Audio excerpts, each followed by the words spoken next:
This week's channel message from the angels and the Mother of Creation is letting us know what we can do now that will help us to create the new reality, the new earth, in a much better way. So welcome back to my channel, you guys. I am so glad to have you here. And for those of you who are new, welcome. My name is Ann Tucker.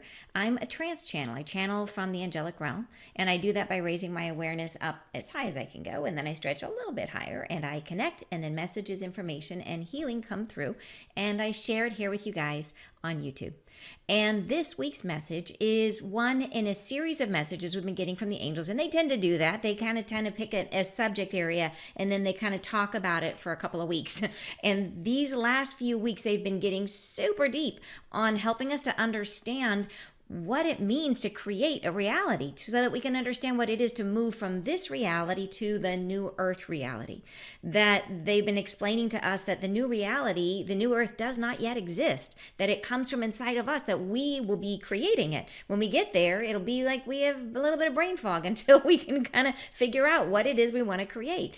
And they've told us there are some things that are already kind of nailed in, that we know are going to be there. Other things are still unsure. So it's been a super interesting conversation to have, because it's very cosmic, very stretching my own understanding, and hopefully it's been super interesting for you guys too, to understand how is it we form our reality. So this message, in line with that, is talking about how and just kind of as a brief recap, it's telling us that in the way that we're moving into the new reality, it's like we are creating it. Imagine that we have a set of paints that we're using to create it. And the more we know about ourselves, the deeper we excavate and understand and learn about ourselves as souls, the broader that palette of paint will be, the more colors we'll have to paint with. So it's like no matter what, we have the opportunity to get to this higher vibration, to this new earth, this new reality, this new higher spiritual perspective, which we are on our path to, which we're inching our way up, and then there will be the big flash of light that kind of boosts us into this new state. So, but when we get there, it can only be as deep and as broad and as rich as we are.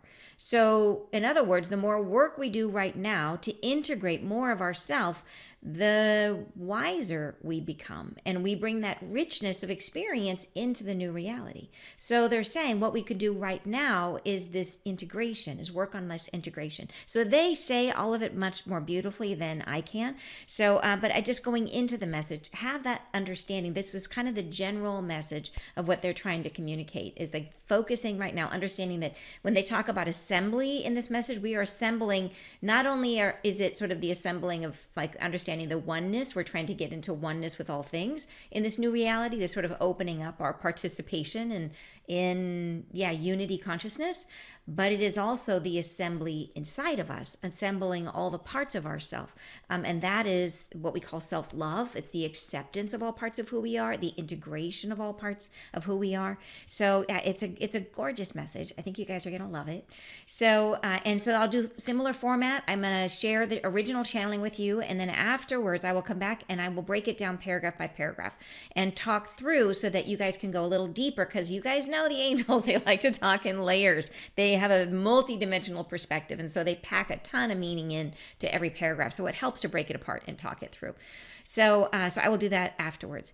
So I also, and when you listen to it the first time, by the way, just let it wash over you. Like, don't hang on every word. It's very hard to get everything in the first pass. For me, it takes time. I have to spend time with these messages. So don't feel bad if you're listening and you're like, okay, it's not sinking in. That's normal. So just let the vibrations, because there are vibrations in the recorded channeling, just let those kind of wash through you, and just kind of let it, the first pass, just let it be absorbing. Then listen to the breakdown. And then if you want to, after that, go back and listening to the channeling one more time, you will get so much more out of it. It's almost like it lands when you listen the second time. So That would be my suggestion. I also want to let you guys know, in case you have never visited my website, I have a program called the Angelic Frequency Series on my website. And it is a series of 9 angelic frequencies, which have never been to the planet before, which are here to help smooth your way into the new earth. So it's an amazing program. Each channeling session is in there individually, and you can see the breakdown of what each one is accomplishing, what the goal is of each session. When I first channeled these, it was early in my relationship with transchanneling the angels, and I didn't understand what was coming through. I have a hard time retaining the words, but after I channeled it, I went back and we prepared the transcripts for it, so you get everything in writing. And it shocked me to see the divine wisdom in these sessions, to understand the structure of the sessions and how they were being used for different stages of healing.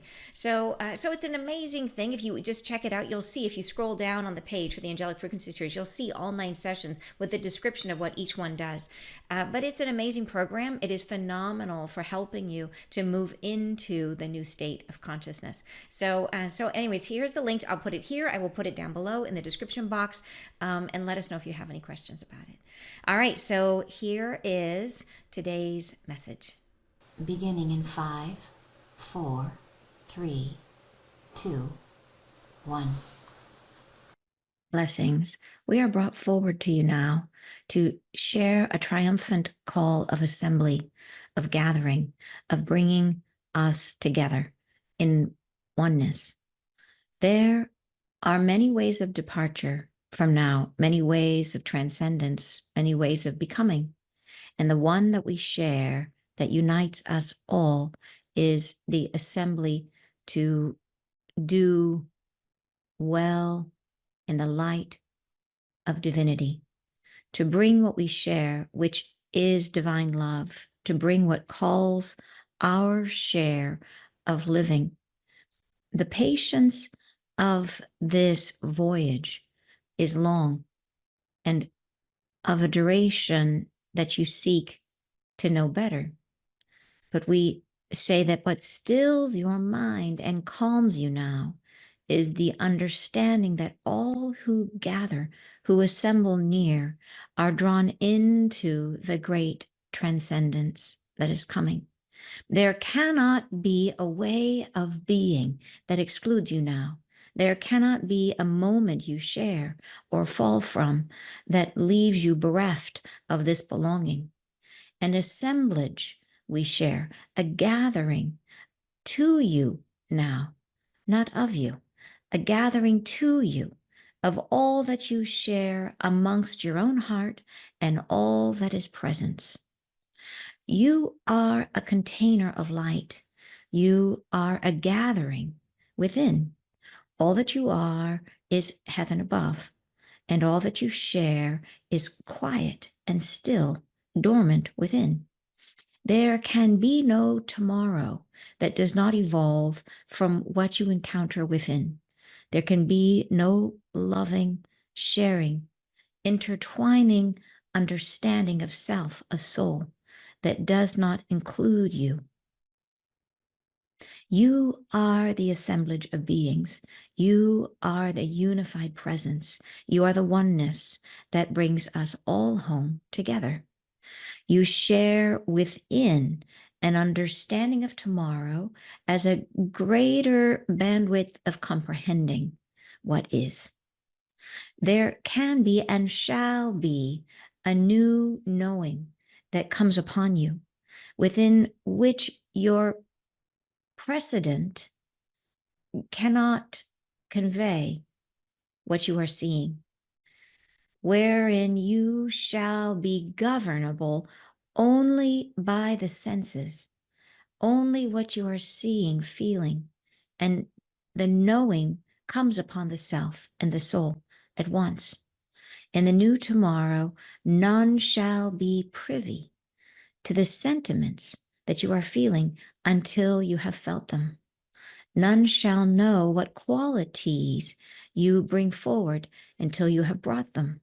There cannot be an understanding of soul that exists beyond the moment.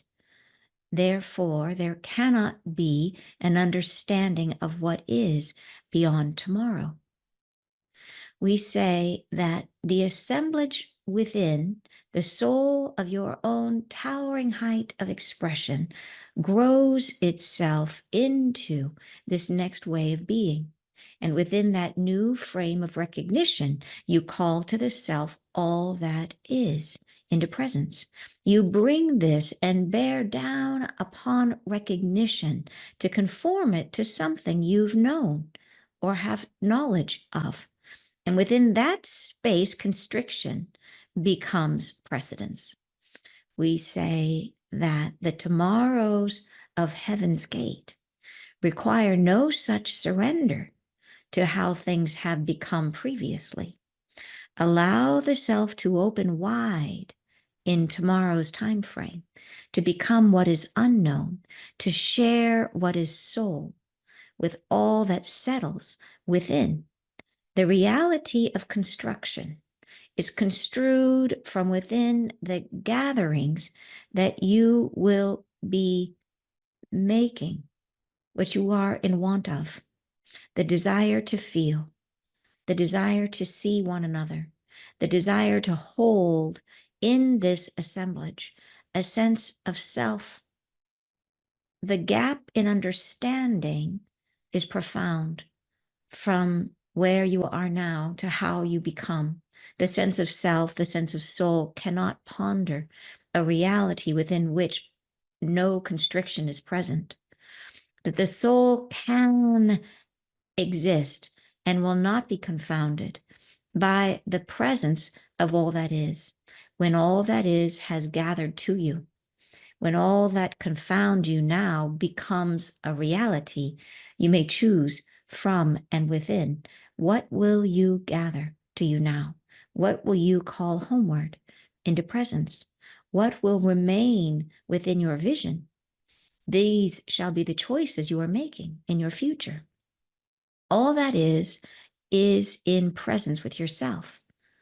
The greatest assemblage is the reuniting within your own soul of all you have ever been. And within that context, all that you share becomes presence as it is known. The broader your conception of where you have known, been, and seen, the greater the bandwidth of presentation that becomes possible. The prescience of the new reality shifts into its existence within the context of your own self-knowing. The greater, the broader your strokes, the sooner the vision becomes immortal. The sooner the sensation of yourself is everlasting. The sooner your own perception of a reality without fog or confusion. Thus, the greatest gifting that can be made in the present moment is to know yourself better, to draw to yourself all that is, all that has been forgotten, in the knowing that the great assemblage is here, the assembly of your soul in all its context, leading the forefront into a new world which knows nothing. And all you are must play itself as memories into the context of what is new, of what is sought after, of what you are seeking. And within that context, all that you have played will reunite itself into the wholeness of all that has ever been. For the earth herself has a contextual form which you will meet. And within her presence, you will share what is known in your soul. And all that is combines to form a new potential for a new day. In the context of that reality, your own soul shall break free, shake loose from what has been hardship. It shall reform in the new climate of greater friendship with the earth and all that is, and all that was in the obligations of the constructs of your previous years. These fall down, fall away, and are forgotten by you. The new day shall be filled with yourself, with all that is of worthy celebration, all that can be called into renewal in a gesture of self that knows its fullness, that has peace within, that celebrates what is. That which is dormant is forgotten, is set down, made for a new day, not this. Thus, to remember your soul, to draw homeward now what is most vibrant within you, to create the greater contextual understanding of all you have lived, this benefits enormously the new reality, which is just beyond the horizon. All right. Okay. So let's break the message down. So we're just going to go paragraph by paragraph. The first paragraph, they say, blessings. We are brought forward to you now to share a triumphant call of assembly, of gathering, of bringing us together in oneness. So this is that idea we're moving into unity consciousness, that it's us, the angels, it's everything, right? And they're using assembly, gathering. They go on to say there are many ways of departure from now, many ways of transcendence, many ways of becoming.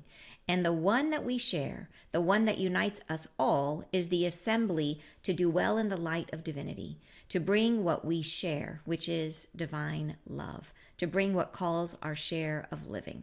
So this is, I think, giving honor to the fact that there are many types of beings, there are many types of living, I think probably among humans, but also among different species, right? Different races of beings from different planets, including the angels. And that they're saying, yep, there's lots of different ways of growth, lots of different ways of transcendence, but the thing that all of us share is this being unified by divine love. And so they're calling that, right? What is it? How are we being assembled on the outside? How do we connect to unity consciousness? Through divine love. So then, of course, that leads you to think, how do we assemble on the inside? It is also going to be divine love. So just that's a little forecast of where the next paragraph is going. All right. So next paragraph, they say, the patience of this voyage is long, and of a duration that you seek to know better, which is their angels. That's angels being funny, because they're saying it's a duration you wish to know how long this is going to be.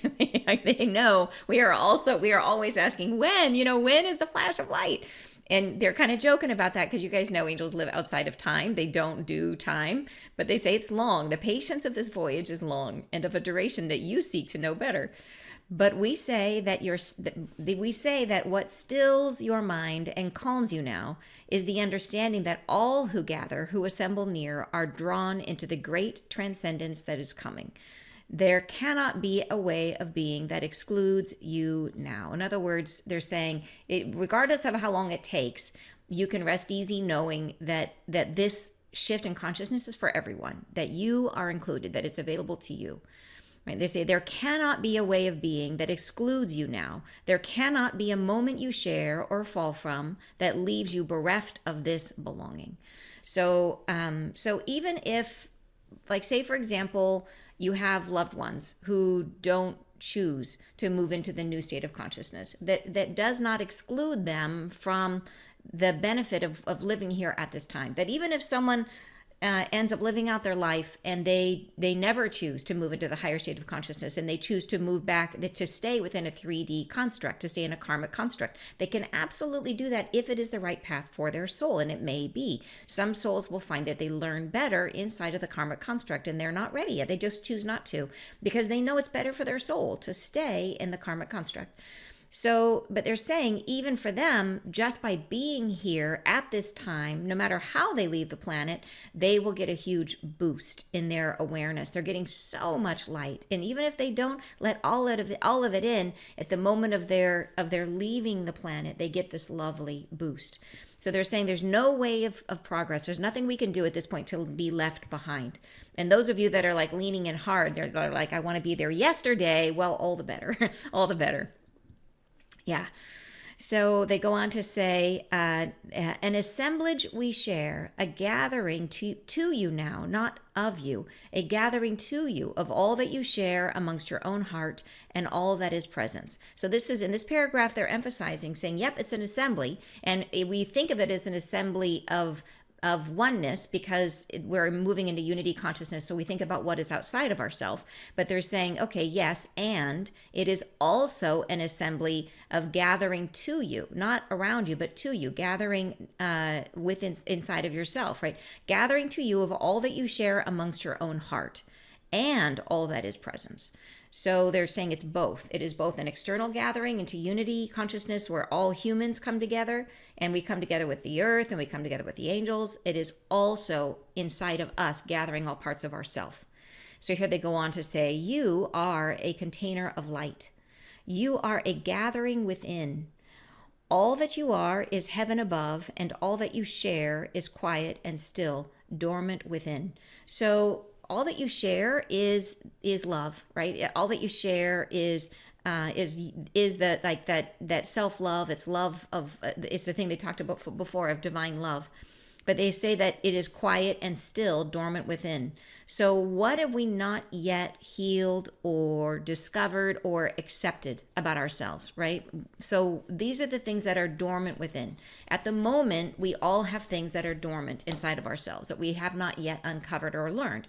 And we know this because we are still interacting with our environment. We are not yet one with Source.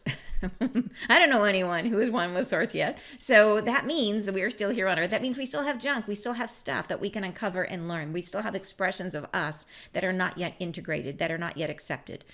So they say here that all that you are is heaven above, and all that you share, that the idea of sharing divine love inside of yourself, all that you've accepted and loved, right, is quiet and still, dormant within. So there's things about us we have not brought in, that we have not yet accepted, loved into wholeness. There can be no tomorrow that does not evolve from what you encounter within. There can be no loving, sharing, intertwining, understanding of self, of soul that does not include you. So in other words, they're saying that we can't have unity consciousness without being unified inside. So this is huge. So it doesn't mean that we have to be perfect when we move into the higher state of consciousness. It doesn't mean that we have to have solved all of our junk and understand every layer of ourselves, because we can't. It's impossible. We're not there yet. But they're saying that, so in other words, what we know from other messages that they've given us, when we choose to move into the higher state of consciousness, when the flash of light comes, we get this enormous boost. That is our moment where we kind of like the first wave goes across into the new state. That when we do, we will separate from our karma. That at that moment, the learning in the karmic way will be done for us. So that will bring us into internal unity, into balance. So some of us may choose to wait to cross over in order to learn more about ourselves. And in this message, they tell us why we might do that and why working on ourselves is so important to do right now. So they're kind of setting up the understanding here. They're saying, number one, yes, we are all unified by divine love. Then they say, number two, that yes, it's external unity, but there's also internal unity. And then they say that in the unity of the outside can't happen without the unity on the inside. So that's kind of where we are right now, that we have to reach internal unity before we have this experience of a unified new earth. All right. So they go on to say, you are the assemblage of beings. You are the unified presence. You are the oneness that brings us all home together. You share within an understanding of tomorrow as a greater bandwidth of comprehending what is. So when in other words, when you understand yourself better, you have a deeper model for the new earth.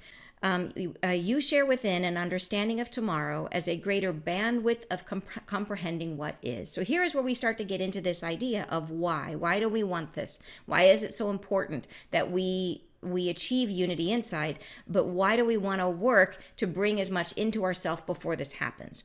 Because of this concept of bandwidth. So here they get into it in the next paragraph. They say, there can be and shall be a new knowing that comes upon you within which your precedent cannot convey what you are seeing. In other words, that precedent being like stuff we knew from before, that we will see stuff or experience stuff that we will try to put it into a framework of understanding things according to what we've always known, and it will not fit. So they're saying that the precedent cannot convey what you are seeing, that we can't make sense of it based on the past. They say, wherein you shall be governable only by the senses. Only what you are seeing, feeling, and the knowing comes upon the self and the soul at once. So imagine this, that like, okay, a newborn, brand new baby born on the earth, how do they understand what something is? Well, babies usually stick it in their mouth, right? Like, what is this? It goes in the mouth immediately. And it's because they have the greatest sense in their mouth and they're trying to understand what something is. So that way they can feel it, taste it, touch it all at once. Everything goes in the mouth. So not that we're going to get to New Earth and put everything in our mouths, but understand it from that baby perspective. That babies have to understand what something is through experience, through feeling it, touching it, smelling it, tasting it. Like, what is this? Because they don't come in with a huge understanding of what Earth is. They don't even understand up, down. They don't know how to walk. Like, they don't understand what the sky is. They are starting from zero, right? Zero. They don't understand what a pen is versus a cat. Like, they have no knowledge. So how do they discern that? Well, in the mouth it goes, right? They test it. They experience it as deeply as they can. So that's going to be us when we get to the new earth. They're saying that we're going to have experiences when we get to new earth that we cannot stick into a framework of understanding based on what we've known in the past. So we have to experience it through the five senses. And from that, we will start to have a first person understanding of what it might be. Like, imagine if you were visiting a new country and someone offers you a new dish of food and you have no idea what it is. Like, you can't, by looking at it, you can't tell what kind of like, if it is animal, vegetable, mineral, like, you have no clue. And you won't know anything about it until you try it. You have to take a bite, right? And then you'll have you'll be, it's a little bit, like zucchini. You'll have some sense based on once you've tried it. So that's going to be the new earth, is what they're saying here. So only what you are seeing, feeling, and the knowing comes upon the self and the soul at once. So you have to have an experience of it. They go on to say, in the new tomorrow, none shall be privy to the sentiments that you are feeling until you have felt them.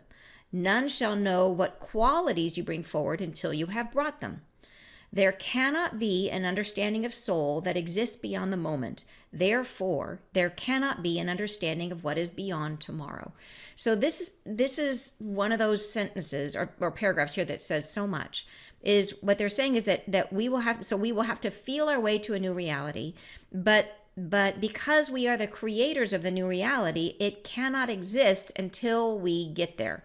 So they're saying that no one will be able to feel our feelings until we bring them, until we feel them, right? They won't know what qualities we're going to bring into the new reality until we've brought them. So the new reality is going to be partly formed based on shared expectations and sort of the collapsing possibilities that exist within humanity. But there's going to be a lot of things that are going to be created from inside of us, and they cannot be created until we get there. They say, therefore, there cannot be an understanding of the soul that exists beyond the moment. In other words, you may change in the next moment based on something you learn about yourself or something you learn about the world. It may change you completely.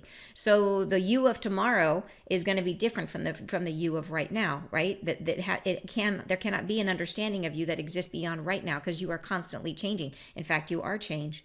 Therefore, you say you cannot be an understanding of what is beyond tomorrow, because we are creating tomorrow. So they go on to say, so this is all fitting into the idea that, okay, so if we are creating tomorrow and we are driving the sense of unity consciousness because of unity inside of us, you see they're kind of building this understanding piece by piece. So they get into the next paragraph here. They say, we say that the assemblage within, the soul of your own towering height of expression, grows itself into this next way of being. And within that new frame of recognition, you call to the self, all that is, into presence. You bring this and bear down upon recognition, and to conform it to something you've known or have knowledge of. And within that space, constriction becomes precedence. So in this paragraph, they're saying, okay, now you understand. They're telling us that that we have this assemblage within, that our soul of our own towering height of expression grows itself into the new way of being. So we separate from our karma, we achieve unity within, we move into the new state of being, and from that unity inside, we create unity consciousness outside of ourselves, right? And then what do? We will bear down upon recognitions. They're saying that there'll be things what we can't understand, that we can only understand them by experiencing them, that we have to basically do the baby equivalent of putting it in our mouth. We have to try it, taste it, feel it, express it, love it. We have to dance with it. We have to try to understand it by having the experience of being there, because it will be outside of anything we've ever done before. Unity consciousness will be. But they say, in this paragraph, they say that we will bear down upon recognition. And so when we are in that state of uncertainty, the human reflex is going to be to habitually try to understand things by conforming them to what we already know, right? That is bearing down upon recognition. We're going to be trying to say, okay, wait, what is this? I don't understand. And we're going to be immediately trying to stick it into categories and compare it to stuff we already know. And they say to conform it to something you've known or have knowledge of. So, and they say, and within this space, constriction becomes precedence. So, and precedence is like formed based on what was known in the past. So, in other words, when we do that, if we lean into our habit of trying to make sense of things based on what we know, we will constrict what is possible in the new reality. So they're building an understanding here and trying to help us understand how we may fall into old ruts when we get to the new reality. And if we do that, we will make it less awesome than it possibly could be. And that's why they're trying really hard to help us understand this, why this is so important. Is they're saying, okay, we get now that it is what the new reality is. It's unity outside, it's unity inside, but the unity inside has to come first. So and so they're saying, number one, they're saying when we get there that we need to understand we won't have a framework in which to put things. So we need to be aware of our tendency, our habit to try to conform things to stuff we've experienced in the past. So here is what they say they would like us to do. They say, we say that the tomorrow of Heaven's Gate requires no such surrender to how things have become previously. Allow the self to open wide in tomorrow's time frame to become what is unknown, to share what is soul with all that settles within. So what they're saying is that they really want us to consciously choose to be open-minded and to experience things instead of understand things. And this is a big difference. So when we understand things, we try to collapse them into things that we already know. We put them into patterns when we try to understand things. We try to try to label them, put them in a box, whatever it is. If we instead go into it and say, okay, I'm going to trust that everything's safe, that I'm fine, but I'm going to just experience it. And I'm just going to let it be what it is. And I'm going to allow myself to be as open-minded as I possibly can and not try to label it yet, right? And wait until lots of people have experienced the same thing. So this reminds me of, so I used to run a meetup in person. I still run it online, but I used to run a meetup in person called Wisdom Soup. And I would have different guest speakers every time. And one of the times I invited a woman to come who ran the coolest crystal shop in our city. And she was going to talk about crystals. And up until that point, I had kind of thought, yeah, crystals are cool and I like them, but I wasn't necessarily like fully bought in to the idea that crystals contain energies that are discernible or can help you with certain things. I just thought, it's fun. I like it. It's cool. Let's talk about it. So anyway, she had a super great idea. She brought paper bags, and inside those paper bags, she had a series of paper bags, all that held the same crystals in them, but nobody could see what they were. And so we all got around in a circle in small groups, and she gave us all the same crystal in a bag. And she had people just hold the bag without looking inside to see what it is. And then we had to write down on a piece of paper, after just kind of feeling it and being with it for a minute, we had to write down what we thought, like what we felt, what were our impressions. Was there anything we could discern from holding this mysterious bag, the bag with a crystal in it? And what shocked me is that literally almost everyone got the same responses. And the one that we held first was a grounding crystal. I think it was one of the black ones. It was a grounding crystal, and everybody wrote, that they felt calmer, that it was grounding. I mean, they all wrote the same things. And we did it with two different types of crystals, and the same thing happened both times. So, which blew my mind wide open. First of all, I was like, wow, okay, crystals, I'm totally in now. It was an amazing experience to see it firsthand. And she knew what she was doing. She chose ones that were easy to feel so that people would have an experience. But the amazing thing is, I would say 80% of people had the same experience. And some people were not sure, but 80% of people wrote down the same thing. So mind-blowing, right? Really mind-blowing. But it gets to this idea of experiencing as opposed to understanding. Understanding it would have been opening the bag, looking at it, and then researching it and trying to understand it and fitting it based on what other people have said in the past, right? What are their past knowledge we could bring to this? Instead, we just felt it. And in doing so, we had an experience of it that we were then able to compare with other people's experience of it. And doing that, we then agreed on an understanding of what that thing was. So this is how we're meant to experience the new reality, is to try to be as open-minded as we possibly can, to question our assumptions, to try to leave behind the habit of understanding based on what we've known in the past. So it's a really, really interesting idea that they said there will be things we will not be able to understand based on our old habits. And then here's an amazing thing about that is, so who was it that was telling me, we talked about this once before in our conversations, that if we don't have a point of reference for something, then humans are literally unable to see it. And this happened when the European ships were coming to the Americas. And there were people who were living here that were looking out at the sea that could, and were trying to see them. And the only people, and this was actually like in history books, the only people who could see the ships were the shamans. And other people literally could not see them until the shamans pointed them out, that there were ships on the horizon, because they had no concept for what a ship was. But the shamans, for whatever reason, I think they were more open-minded, could see the ships. And once they pointed them out to the other people, the people could then see them. So this is an amazing thing. And this is actually in history books. I didn't know about it. People in our community commented and told me, and multiple people did. And I think that is a fascinating example of exactly what we're talking about, is when we get to the new earth, we need to be open-minded like the shamans, so that we can see the ships, so that we can see, not that there's going to be ships, but you know what I mean, or maybe there will be a different kind of ship. But you know what I'm saying, that we want to try to be open to perceive things with our five senses. And then again, they've told us we will have a sixth sense as well.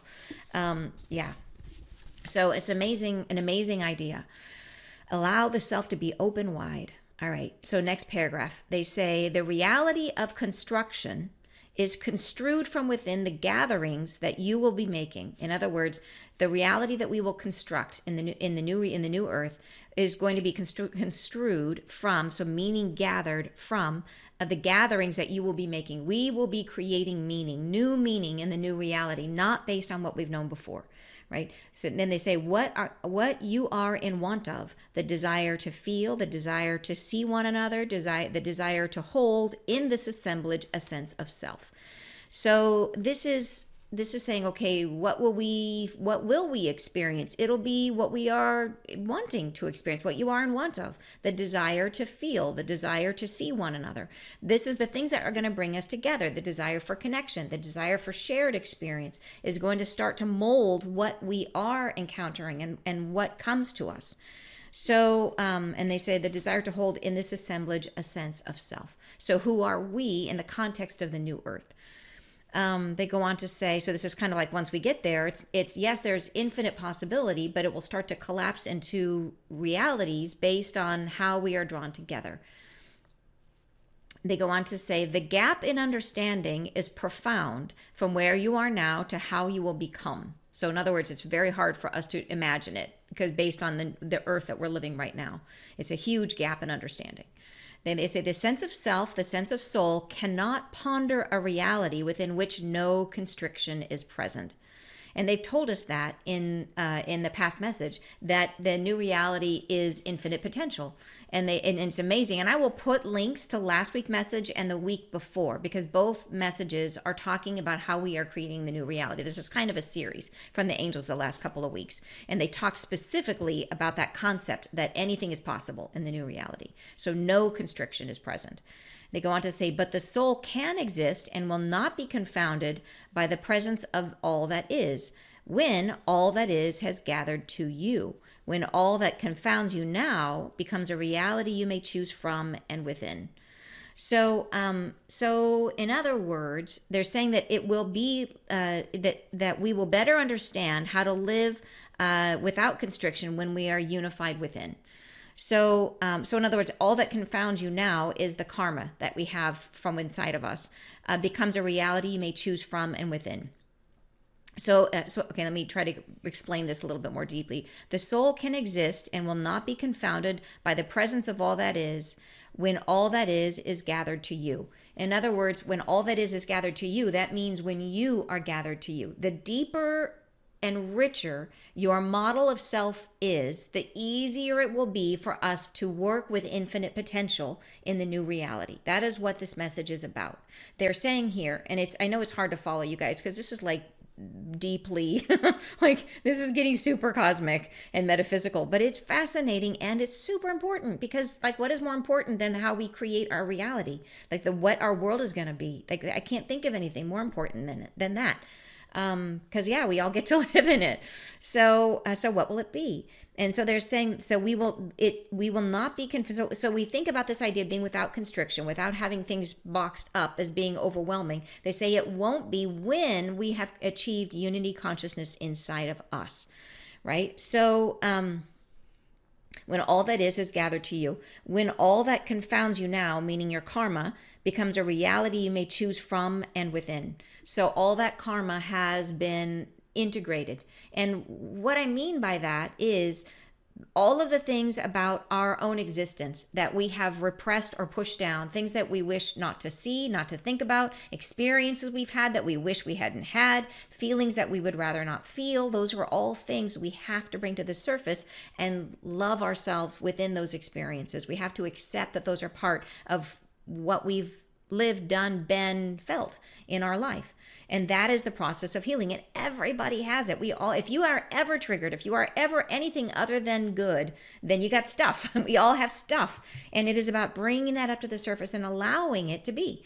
And it's a process of integration, right? Integrating it. And we are in resistance to those things about ourselves, which creates this, dissonance inside of us. So, okay, so this is the idea. They go on to say, what will you gather to you now? What will you call homeward into presence? So what aspects of yourself? What are these experiences, feelings, thoughts you would rather not think, memories you wish you didn't have? What will you gather to you now? What will you call homeward into presence? What will remain within your vision? These shall be the choices you are making in your future. So this is that idea that I was talking about before of the paintbrush, that how many paints will we have to use to paint our new reality? How broad will our vision be, right? How much wisdom will we bring into the new reality in order to create the new world? This is directly related to how much of ourselves we have integrated. How much healing have we done? How much of ourself, because the more that we learn, I talk about this like imagine that the reality we are in right now, people talk about this as a school. Earth is a school. And in the school, we have had one big book, and it is the book of you. And in it is all the lessons that are possible for you to learn.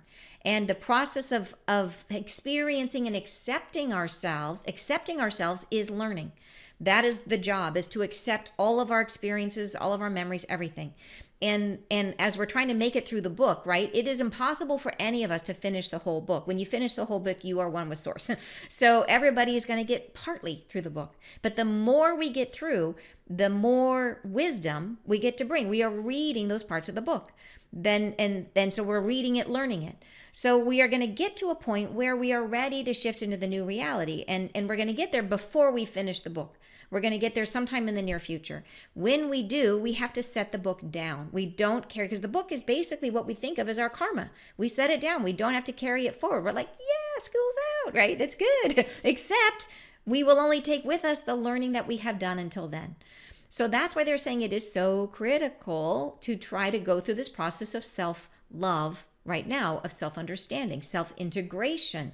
Because the more we do, the bigger the paint palette we will have, the broader understanding, the more wisdom we will bring into the new reality. And so it creates a richer experience for us in the new earth. So yeah, I know this is a lot, but I think it's amazing. So, okay. So then they say, what will you gather to you now? What will you call homeward into presence? What will remain within your vision? These shall be the choices you are making in your future. All that is in presence with yourself. The greatest assemblage is the reuniting within your own soul of all you have ever been. And within that context, all that you share becomes presence as it is known. So all that you share is everything that you've united, everything that you've accepted about yourself, this becomes presence in the new reality, right? So this is heavy, you guys. This is really important. So the more we accept of ourselves, the broader and deeper and wiser our reality will be in the new earth. Wow. All right, next paragraph. They say, the broader your conception of where you have known, been, and seen, the greater the bandwidth of presentation that becomes possible. The prescience means the foreknowledge. I had to look that up. The foreknowledge of something, knowing about something before it exists. The prescience of the new reality shifts into its existence within the context of your own self-knowing. So in other words, the prescience of the new reality shifts into its existence. So in other words, the things that we know about the future, it shifts from being something we know about to something we live, right? So right now we're learning about it. We have an awareness of it. We are prescient. We know about the future, it's coming, but it shifts into its existence within the context of your own self-knowing. So it exists through us, through what we know about ourselves, through what we know, have been, and seen, right? The greater the bandwidth of the present, the greater the bandwidth will be of what can become. All right. The greater, the broader your strokes, the sooner the vision becomes immortal. The sooner the sensation of yourself as everlasting, the sooner your own perception of a reality without fog or confusion. So it's like if we go into it half-baked, what we get is a half-baked reality. The deeper we know about ourselves, the more that reality starts to feel rich and immortal and everlasting and without fog or confusion, right? So this is the work to do right now. Then this next paragraph I highlighted. I think this one kind of sums things up in an important way. They say, thus, the greatest gifting that can be made in the present moment is to know yourself better, to draw to yourself all that is, all that has been forgotten, in the knowing that the great assemblage is here, the assembly of your soul and all its context, leading the forefront into a new world which knows nothing. The forefront is like the first most important. So in other words, your soul is the forefront. Your soul is leading into the new world, a new world which knows nothing, right? Without you, it knows nothing. And all you are must play itself as memories into the context of what is new, of what is sought after, of what you are seeking, right? So it is amazing. Like we are the template, we create the template, we are what will form our new earth. They go on to say, and within that context, all that you have played with, or all that you have played, will reunite itself into the wholeness of all that has ever been.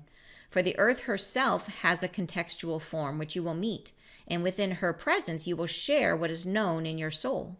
And all that is combines to form a new potential for a new day. So they're saying that the earth is her own being, and the earth is going through her own shift in consciousness. So it's like, in other words, there are still basic things that will exist when we get there. That the earth is trees and water and grass, and like the earth is a thing, and we will get into it. And when we are in it, they said that everything that we have played, in other words, all the roles that we have played, like the great plays of our different lives that we've had, everything that we've brought back into us, all that we've accepted, that into the wholeness of all that has ever been, right? That We will bring that into it, and it becomes part of it. So gets back to that idea of who we are on the inside is incredibly important, but then we are also part of unity. We are also part of the earth. We are also part of one another, of sharing a unified consciousness. So it's both. And so each of us has to do our part. Each of us has to unify as much as we possibly can. And then each of us will bring all of that into the wholeness that we share with earth and one another. But the more that we bring, the better it will be. Yeah. Then they say, in the context of that reality, your own soul shall break free, shake loose from what has been hardship. And we know that. They've told us we will let go of the book. We will let go of karma, right? And they say, it shall reform in the new climate of greater friendship with the earth and all that is. And all that was in the obligations of the constructs of your previous years, these fall down, fall away, and are forgotten by you. So all the old limiting beliefs and all the old patterns that you were stuck in, all those fall away. And you don't have them anymore, which is yay. Although we want to learn about them first. We want to integrate them first, but let them fall away.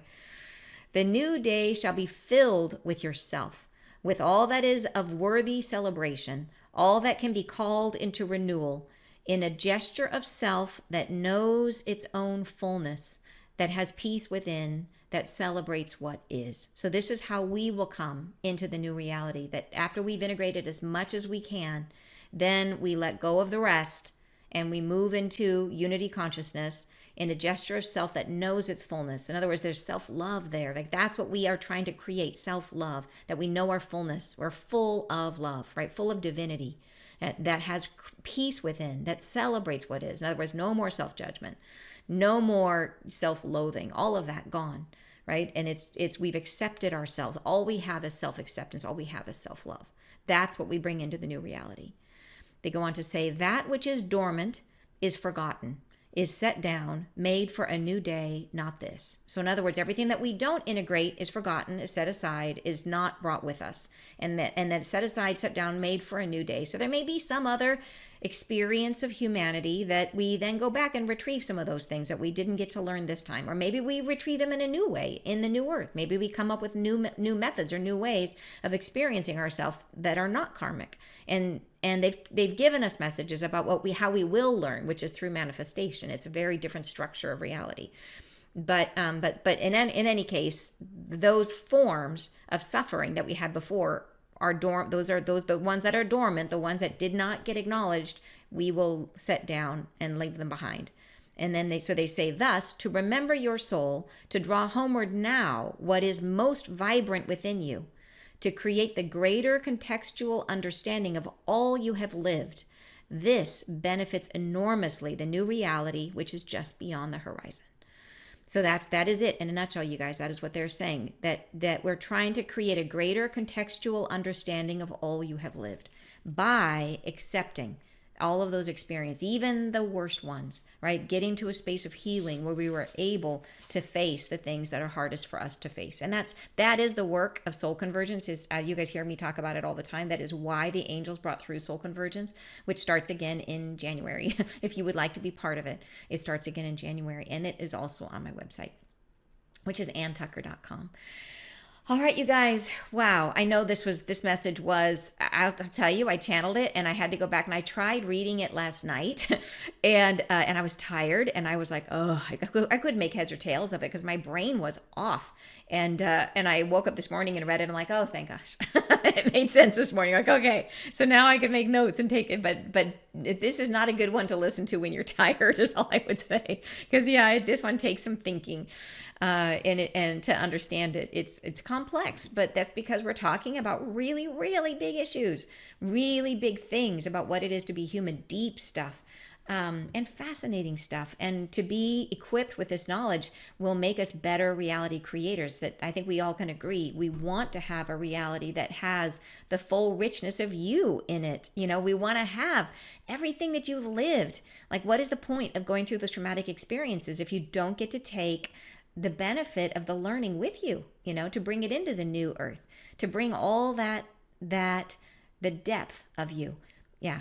It makes it all make sense. It makes sense of why did I have to go through that, so that you could be that deeper, richer, wiser soul and benefit everyone. Yeah. All right, you guys, thank you so much for joining me today. I really appreciate it, and I send you so much love. I hope you have a great weekend, and I'll see you next Friday live. Bye, you guys.